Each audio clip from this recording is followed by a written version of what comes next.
दोस्तों, भारत के लोकसभा में टोटल 543 सीटें हैं जिन पर चुनाव होते हैं। द हिंदू न्यूज़पेपर के इस रिपोर्ट को देखिए। इससे पता चलता है कि इस बार मात्र 24 मुस्लिम एमपी चुने गए हैं।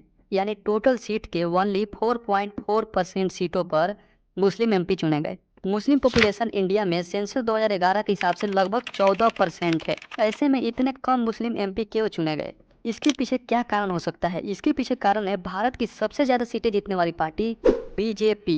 बीजेपी इस बार टोटल 240 सीटें जीती हैं। इनमें से एक भी मुस्लिम एमपी नहीं है। ये तो छोड़िए, बीजेपी इस बार टोटल 441 सीटों से चुनाव लड़ी थी और 441 सीटों में से एक भी सीट किसी मुस्लिम कैंडिडेट को नहीं दिया गया था। यहाँ से क्वेश्चन उठता है, व्हाई बीजेपी हेट मुस्लिम्स। वही इस वीडियो का दूसरा एस्पेक्ट भी है। हेमंता बिस्वा शर्मा का ये वीडियो देखिए। ये दुख का बात है, नहीं देता है तो क्या करूं मैं, बताइए। आप ही कुछ मेडिसिन दीजिए। ये सच बात है कि वो लोग हमें वोट नहीं देता है। आप लोग खराब पा जाते हैं। अभी आप ही मेडिसिन दीजिए, कैसे दिलवाना है वो लोगों को या कैसा वोट लेना है उनसे।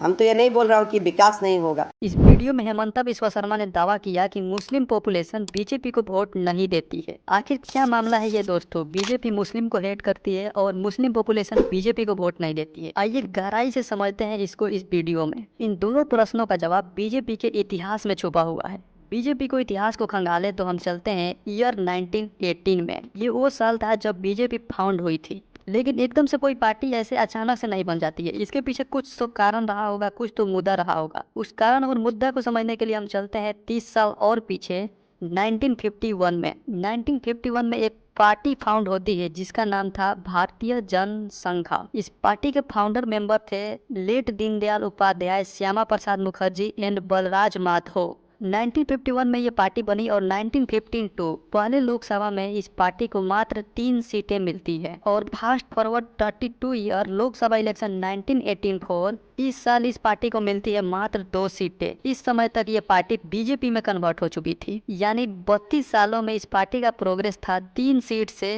2 सीट। और भारतीय जनसंघ पार्टी बीजेपी कैसे बनी? तो दरअसल हुआ ये था कि इंदिरा गांधी द्वारा इमरजेंसी को अपलिफ्ट किया गया 1977 में। उस समय इंदिरा गांधी से लड़ने के लिए देश की सभी पार्टियों ने अलायंस बनाया जिसका नाम था जनता पार्टी। इस जनता अलायंस में भारतीय जनसंघ भी शामिल था और उस साल ये जनता अलायंस इलेक्शन जीतती भी है। लेकिन 2 सालों के अंदर ये पार्टी टूट के बिखर गई क्योंकि इसमें बहुत सारी पार्टियां थी और आपसी सहमति नहीं होने के कारण ये अलायंस टूट के बिखर गई। जब अलायंस टूटा तो 1918 में उस समय भारतीय जनसंघ के अध्यक्ष थे लेट अटल बिहारी वाजपेयी और लाल कृष्ण आडवाणी, और इन्होंने ही 1918 में भारतीय जनता पार्टी बनाई। और जैसा कि मैंने पहले बताया, 1952 में यह पार्टी मात्र 3 सीटें जीती थी और 1984 में 32 साल के बाद बीजेपी बनने के बाद ये पार्टी मात्र 2 सीटें जीती। लेकिन इसके अगले लोकसभा इलेक्शन में बीजेपी ने बड़ी छलांग लगाई और 9th लोकसभा इलेक्शन 1989 में बीजेपी 85 सीटें जीती। और उसके अगले लोकसभा इलेक्शन 1991 में बीजेपी 120 सीटें जीती।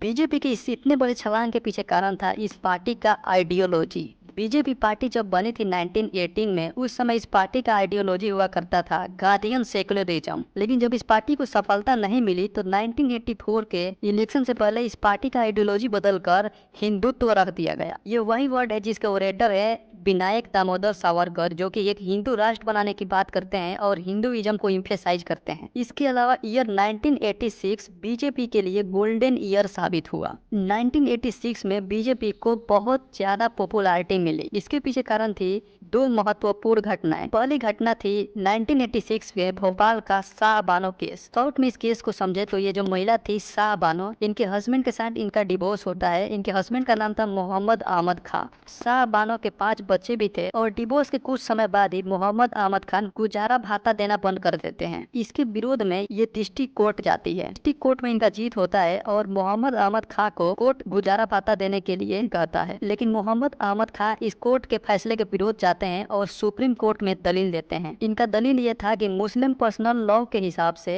इद्दत की मुद्दत तक ही तलाकशुदा महिला को गुजारा भत्ता दिया जाना चाहिए। इद्दत का मुद्दत का मतलब है डिवोर्स के समय से 3 महीने तक। लेकिन सुप्रीम कोर्ट का फैसला आया और इसमें भी कहा गया कि महिला को गुजारा भत्ता के रूप में 179.20 पैसे हर महीने इनको देना होगा। अब चूंकि सुप्रीम कोर्ट का यह फैसला मुस्लिम पर्सनल लॉ के खिलाफ था, जिस कारण मुस्लिम कट्टरपंथियों ने इसका विरोध किया और आगे राजीव गांधी सरकार ने 1986 में संसद में एक लॉ लेकर आती है। वो लॉ था तलाक के संरक्षण का अधिकार। चूंकि राजीव गांधी के लिए मुस्लिम बड़े वोट बैंक थे, इसीलिए उन्होंने ऐसे नियम संसद में लाए। यहाँ बीजेपी ने इस कानून का खुला विरोध किया और राजीव गांधी सरकार पर तुष्टीकरण का आरोप लगाया और बीजेपी ने ये साबित कर दिया कि कैसे राजीव गांधी सरकार वोट के लिए मुस्लिम्स को सपोर्ट कर रही है। ये वो समय था जब बीजेपी हिंदुओं के लिए एक बड़ी पार्टी के रूप में उभरी।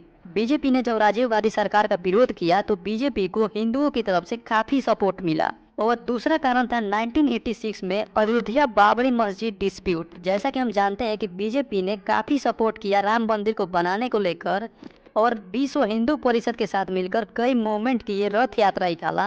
यहाँ से धीरे धीरे मुस्लिम पॉपुलेशन बीजेपी से दूर होती चली गई। बीजेपी को हिंदू पॉपुलेशन का मैसिव सपोर्ट मिला। इन दो मुद्दे से बीजेपी को जहाँ हिंदुओं का मैसिव सपोर्ट मिला, वहीं मुस्लिम पॉपुलेशन बीजेपी से दूर हो गई।